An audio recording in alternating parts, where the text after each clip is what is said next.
तो बच्चों आज हम शुरू करने वाले हैं एसिड्स बेसिस एंड सॉल्ट्स वाला चैप्टर, जो कि आपकी सीबीएसई बोर्ड्स के लिए काफ़ी ज़्यादा इंपॉर्टेंट है। जो मैं पढ़ाऊंगा वही आएगा, दैट्स गारंटीड। एंड जितना पढ़ाऊंगा आपको उतना करना है, मोर देन इनफ है। कोई एक्स्ट्रा बुक्स की ज़रूरत नहीं है, पूरी एनसीईआरटी कवर होने वाली है। अलॉन्ग विद आप एक्सरसाइजेस सॉल्व करते जाइए, वो भी मैं आपको बताता चलूँगा, ठीक है। तो चलिए जल्दी से शुरू करते हैं, लेकिन शुरू करने से पहले वीडियो को लाइक ज़रूर करें एंड चैनल को सब्सक्राइब करना बिल्कुल भी मत भूलना। नोटिफिकेशन बेल ऑल रखना, ताकि जैसी कोई नई वीडियो आती है उसकी नोटिफिकेशन आपको सबसे पहले मिल जाए।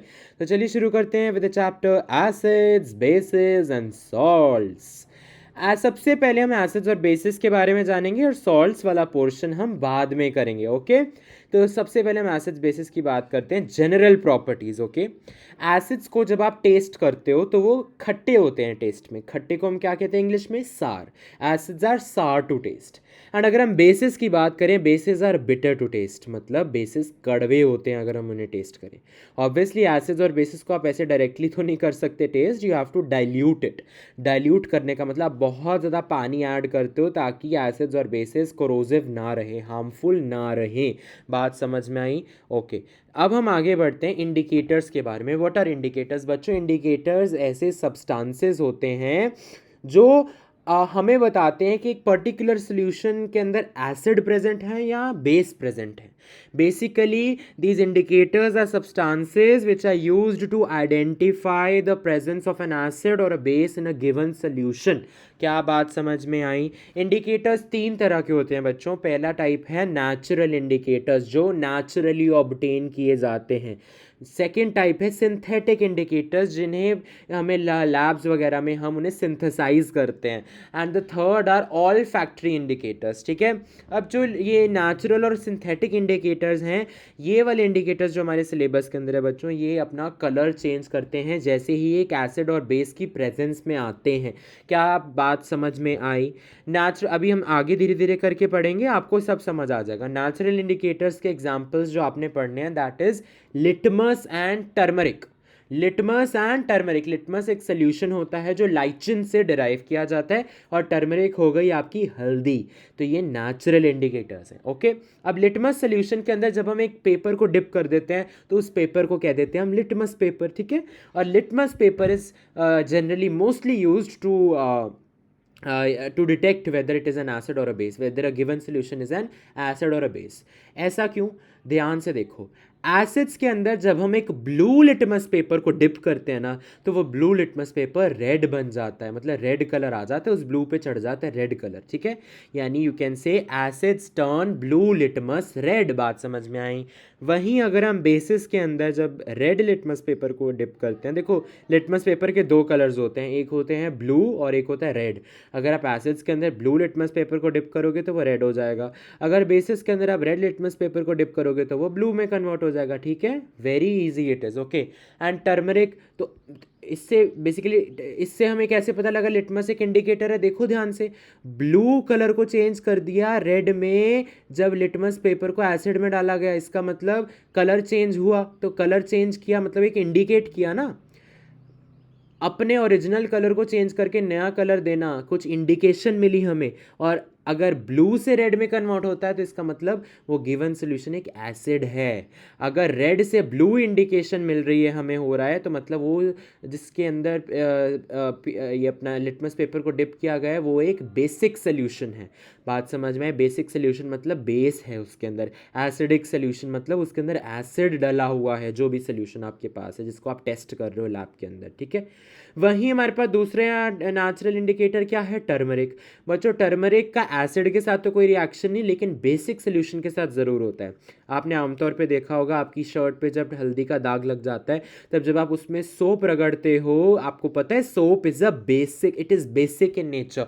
Soap solution is basic solution, ठीक है। इसका मतलब जब हल्दी एक बेसिक सोल्यूशन यानी सोप सोल्यूशन के साथ रिएक्ट करती है, तब कौन सा कलर आ जाता है? Reddish brown. आपने देखा है ना, या आपने खुद ही देखा होगा, जब आप हल्दी के दाग पे सोप रगड़ोगे तो रेड में कन्वर्ट हो जाएगा।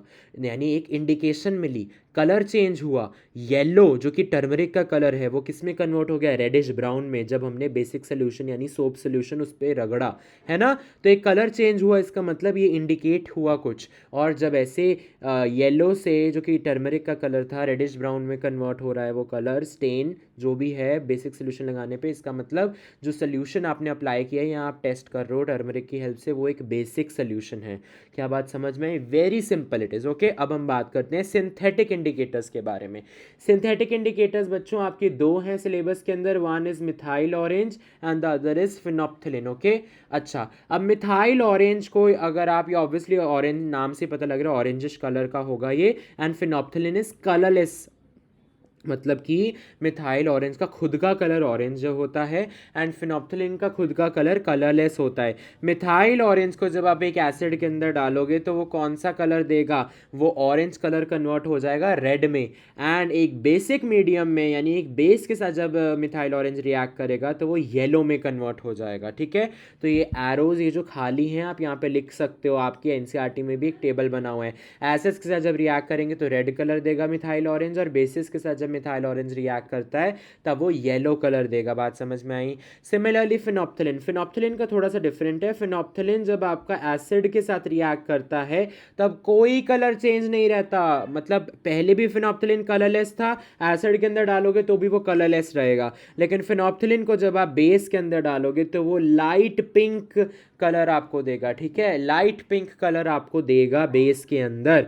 तो ये आपको पता होना चाहिए कि बोर्ड्स ने पहले भी बहुत बार ये पूछा हुआ है, फिनोप्थिलिन भी पूछा है, मिथाइल ऑरेंज भी पूछा है, टर्मरिक भी पूछा, लिटमस पेपर तो उनका फेवरेट ही है। Okay, and finally all factory indicators, मैंने आपको बताया जैसे अभी हमने नेचुरल और सिंथेटिक इंडिकेटर्स पढ़े, वो अपना कलर चेंज शो करके बताते हैं कि गिवन सोल्यूशन एसिड है या बेस। लेकिन अगर हम ऑल फैक्ट्री इंडिकेटर्स की बात करें बच्चों तो वो अपनी ओडोर चेंज कर देते हैं, यानी वो एक पिक्यूलियर अलग तरह की स्मेल प्रोड्यूस करते हैं, जिससे हमें पता लग जाता है कि अच्छा ये मतलब ये एक एसिड होगा या बेस होगा। ऑल फैक्ट्री इंडिकेटर्स के एग्जांपल्स आपके कोर्स में, that is vanilla extract, clove and onion, all these are olfactory indicators. चलिए अब एक क्वेश्चन करते हैं जो आपकी एनसीईआरटी में इन टेक्स्ट क्वेश्चन के रूप में दिया हुआ है। आपके पास यहाँ पे 3 टेस्ट ट्यूब्स हैं, ये पहली टेस्ट ट्यूब के अंदर डिस्टिल्ड वाटर है, और जो बाकी बची 2 टेस्ट ट्यूब्स हैं ना उसके अंदर एक में एसिड है एक में बेस है। हमें नहीं पता कि इस वाली में एसिड है इस वाली में बेस है, या इस वाली में एसिड है या इस वाली में बेस है, हमें ये नहीं पता है। ओके, आपको बस एक रेड लिटमस पेपर दिया गया है। So how will you identify the contents of each test tube? बहुत इंपॉर्टेंट क्वेश्चन है, ध्यान से देखो। आपके पास एक रेड लिटमस पेपर है बच्चों, रेड लिटमस पेपर को सबसे पहले मैं पहली वाली टेस्ट ट्यूब में डिप करूंगा। ठीक है, अगर उसमें कोई चेंज आया नहीं तो वो डिस्टिल्ड वाटर हो सकता है, या वो क्या हो सकता है, या वो क्या हो, ध्यान से देखो हमारे पास ये है ना, acids turn blue litmus red, basis turn red litmus blue, है ना। अगर हम एसिड में रेड लिटमस पेपर डिप करेंगे तो कोई कलर चेंज नहीं शो होगा, बिकॉज एसिड्स तो ब्लू को कन्वर्ट करते हैं ना रेड में, रेड को तो रेड में ही रहने देंगे एसिड्स। बात समझ रहे हो? तो वही है, अगर आप रेड लिटमस पेपर को डिस्टिल्ड वाटर वाली में डालोगे तो कोई कलर चेंज नहीं होगा, आप एसिड में डालोगे तो कोई कलर चेंज नहीं होगा। फिर फाइनली जो तीसरी वाली टेस्ट ट्यूब है, जब आप उसके अंदर रेड लिटमस को डालोगे तो ऑब्वियसली वो बेसिक ही होएगा ना, क्योंकि एक में डिस्टिल्ड वाटर है हमें पता है पहले से, एक में बेस है ये भी हमें पता है, एक में एसिड है ये भी पता है, लेकिन किस में क्या है वो नहीं पता, लेकिन ये तीनों चीज़ें हैं ये ज़रूर है। तो आपने लेटर से, मैंने पहली में डिप किया, लेटर से डिस्टिल्ड वाटर था तो कोई कलर चेंज शो नहीं हुआ। दूसरी में डिप किया, लेटर से फिर से कोई कलर चेंज नहीं हुआ, तो डिस्टिल्ड वाटर भी हो सकता है एसिड भी हो सकता है। जब मैंने तीसरी में डिप किया तो रेड लिटमस ब्लू में कन्वर्ट हो गया। आप समझ रहे हो, रेड लिटमस ब्लू में कन्वर्ट हो गया, क्योंकि रेड लिटमस ब्लू में कन्वर्ट हो गया इसका मतलब हमें पता लग गया कि वो वाली टेस्ट ट्यूब के अंदर एक बेसिक सोल्यूशन है। तो इतना तो हमें पता लग गया कि एक टेस्ट ट्यूब में कौन सी में बेसिक सोल्यूशन है, वो हमें पता लग गया। बची 2 टेस्ट ट्यूब्स जिसके अंदर एक में डिस्टिल्ड वाटर है और एक के अंदर एसिड है। अब जो ये ब्लू लिटमस पेपर नहीं है आपके पास जो कन्वर्ट हो गया ब्लू, अब आप इसका भी तो और रीयूज करोगे ना, आप इसको फर्दर डिस्टिल्ड वाटर में डालोगे, अगेन डिस्टिल्ड वाटर में डालोगे, फिर से ब्लू तो चेंज होने नहीं वाला, डिस्टिल्ड वाटर तो वैसे ही कोई रिएक्ट नहीं करता, और बची लास्ट में डालोगे तो वो ब्लू लिटमस पेपर रेड में कन्वर्ट हो जाएगा और आपको पता लग जाएगा कि उस टेस्ट ट्यूब के अंदर एसिड है, और बची फाइनली तो डिस्टिल्ड वाटर ही बची है ना। तो ऐसे आप आइडेंटिफाई कर सकते हो। अब हम बात करते हैं chemical properties of acids and bases. सबसे पहला रिएक्शन जो हमने पढ़ना है दैट इज विद मेटल्स। क्या रिएक्शन होता है जब एक एसिड मेटल के साथ रिएक्ट करता है और एक बेस मेटल के साथ रिएक्ट करता है? सबसे पहले हम बात करेंगे जब एक एसिड मेटल के साथ रिएक्ट करता है। मेटल यहाँ पे हम कौन सा ले रहे हैं बच्चों? जिंक ले रहे हैं। आपकी एनसीईआरटी के अंदर जो एक्टिविटी गिवन है वो वहाँ पे जिंक ग्रेन्यूल्स लिए गए हैं, इसलिए मैंने भी वही लिए हैं। जिंक का सिंबल होता है Zn, आपको पता होना चाहिए, ठीक है। जब जिंक के साथ सल्फ्यूरिक एसिड रिएक्ट करता है, देखो एक एसिड हम यूज़ कर रहे हैं, लेकिन कौन सा नाम है इस एसिड का, सल्फ्यूरिक एसिड, इसका फॉर्मूला आपको पता होना चाहिए H2SO4। Chemical reactions and equations पहला चैप्टर मैंने पढ़ाया हुआ है, जाके देखो। Zinc plus H2SO4, what does this give, this is a single displacement reaction, ठीक है। तो zinc being more reactive than hydrogen will displace it from its salt solution, और प्रोडक्ट में हमारे पास क्या बन जाएगा, zinc sulphate, that is ZnSO4 plus H2 gas, hydrogen gas liberate होगी। देखो अपवर्ड एरो क्या इंडिकेट करता है, गैस लिबरेट हो रही है। ZnSO4 means this is a salt, this is a salt being formed, okay. अब इंपॉर्टेंट जो चीज़ है ना इसके अंदर वो ये है कि H2 गैस को आप आइडेंटिफाई कैसे करते हो बच्चे। जब आप एक मैच स्टिक या कोई कैंडल लेके आओगे ना H2 गैस के पास, तो it Burns with a pop sound. ये बहुत ज़्यादा इंपॉर्टेंट है, बिकॉज केस स्टडीज़ में बोर्ड्स ने बहुत बार ये पूछा हुआ है। तो आपको ये एग्जाम्पल भी पता होना चाहिए, आपको पता होना चाहिए कि जब एक एसिड मेटल के साथ रिएक्ट करते हैं तब कौन सी गैस निकलती है, H2 गैस। उसे आइडेंटिफाई कैसे हम कर सकते हैं, अगर एक बर्निंग मैच स्टिक उसके पास लेके आओगे, it will burn with a pop sound. ये किस तरह का एग्जाम्पल है, मतलब किस तरह का रिएक्शन है, सिंगल डिस्प्लेसमेंट रिएक्शन है। ये सारी चीज़ें आपको पता होनी चाहिए। अब हम बढ़ते हैं नेक्स्ट, विद बेस क्या रिएक्ट करते हैं अपना, मतलब जब बेसिस मेटल के साथ, पहला रिएक्शन क्या था, जब एसिड्स मेटल के साथ रिएक्ट कर रहे हैं। अब नेक्स्ट एग्जाम्पल क्या है, जब बेसिस मेटल के साथ रिएक्ट करें। यहाँ पे हम कौन सा बेस ले रहे हैं, NaOH। NaOH means sodium hydroxide, sodium hydroxide, ये पता ही होगा आपको, NaOH है ना। कॉस्टिक सोडा भी इसका फॉर्मूला होता है, जनरल मतलब कॉमन नेम। जब आप जिंक को इसके साथ ट्रीट करते हो तो आपके पास क्या प्रोडक्ट बनता है, Na2ZnO2। ये आपको फॉर्मूला भी रटना पड़ेगा, आपको नाम भी पता होना चाहिए, सोडियम जिंकेट, सोडियम जिंकेट। और साथ में कौन सी गैस लिबरेट हो रही है, H2 गैस, हाइड्रोजन गैस बच्चे। इसका मतलब यहाँ पे अगर आपने ऑब्जर्व किया हो, चाहे एक एसिड एक मेटल के साथ रिएक्ट कर रहा है या एक बेस एक मेटल के साथ रिएक्ट कर रहा है, दोनों ही रिएक्शंस में हाइड्रोजन गैस तो लिबरेट हो ही रही है। अब जो नेक्स्ट हमने रिएक्शन पढ़ना है, that is reaction of metal carbonates and metal hydrogen carbonates with acids. अब ये मेटल कार्बोनेट्स क्या होते हैं, पहले तो वो जानना पड़ेगा। मेटल कार्बोनेट्स मतलब एक मेटल है और एक कार्बोनेट आयन है। जैसे कि ये देखो, इसका नाम क्या होगा, sodium carbonate, sodium carbonate. And what is metal, hydrogen carbonate. एक मेटल होगा, साथ में हाइड्रोजन चिपकी होगी और साथ में कार्बोनेट का एक आयन ग्रुप चिपका होगा। तो ये हो गया हमारे पास सोडियम हाइड्रोजन कार्बोनेट। आप एरो को देखिए, सोडियम हाइड्रोजन कार्बोनेट। जब ये किसी भी एसिड, यहाँ पे अब मैंने H2SO4 नहीं लिया तो मैंने हाइड्रोक्लोरिक एसिड ले लिया, HCl। नाम पता होना चाहिए, फॉर्मूला भी पता होना चाहिए। जब आप इन दोनों को, मतलब चाहे इसको रिएक्ट कराओ चाहे इसको रिएक्ट कराओ, प्रोडक्ट सेम ही बनने हैं दोनों में। देखो ध्यान से, सोडियम क्लोराइड बन रहा है जो आप नमक खाते हो खाने में, NaCl, साथ में पानी बन रहा है, एंड साथ में CO2 गैस बन रही है। ये बहुत ज़्यादा इंपॉर्टेंट है। पहले वाले रिएक्शन में कौन सी गैस निकल रही थी, H2 गैस। ऐसे ही तो क्वेश्चंस बोर्ड्स पूछता है। फिर सेकेंड रिएक्शन में कैसी गैस, कौन सी गैस निकल रही है, CO2, कार्बन डाइऑक्साइड, ठीक है। अब आप इसको आइडेंटिफाई कैसे करोगे, कार्बन डाइऑक्साइड, अच्छा ये निकल क्यों रही है, बिकॉज यहाँ पे कार्बोनेट है ना, देखो ये देखो कार्बोनेट, चाहे हाइड्रोजन कार्बोनेट वाले आयन में भी कार्बोनेट है, तो ये CO2 यहीं से आया है, ठीक है। अब आप CO2 को, अब देखो H2 को तो हमने आइडेंटिफाई कर लिया था, बर्निंग मैचस्टिक इसके पास लेके आओगे, this gas Burns with a pop sound, pop करके आवाज़ आएगी।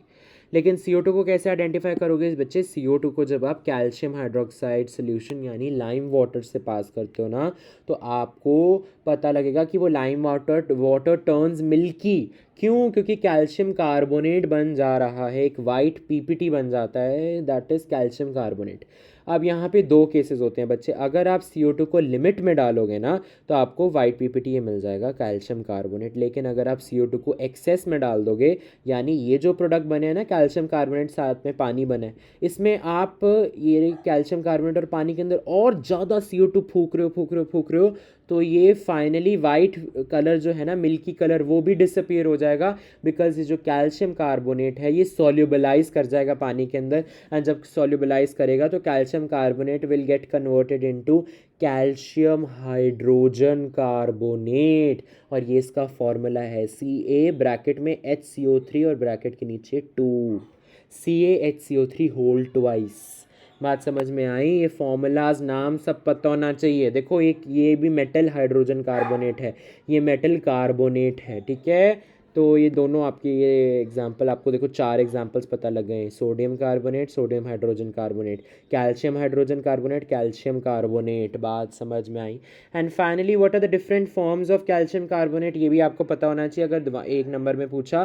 तो कैल्शियम कार्बोनेट इन COC3 के डिफरेंट फॉर्म्स हैं, जैसे लाइमस्टोन हो गया, चौक हो गया और मार्बल हो गया। ये तीनों रटने पड़ेंगे, आपको याद होने चाहिए। लाइमस्टोन, चौक, चौक तो आप यूज़ करते हो ना ब्लैक बोर्ड पे। मार्बल के फ्लोरिंग्स आपने देखे होंगे। लाइमस्टोन जो बड़े बड़े मॉन्यूमेंट्स में लगा होता है, उस सब में कैल्शियम कार्बोनेट भर भर के है, ठीक है।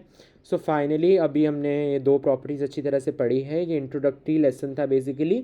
आगे हम फर्दर कंटिन्यू करेंगे। आई होप सो आपको समझ आएगा। कोई डाउट होगा तो पूछ लेना कमेंट सेक्शन आपका। Thank you so much for watching dear students, all the very best for your board exams. I know you all are going to rock in them.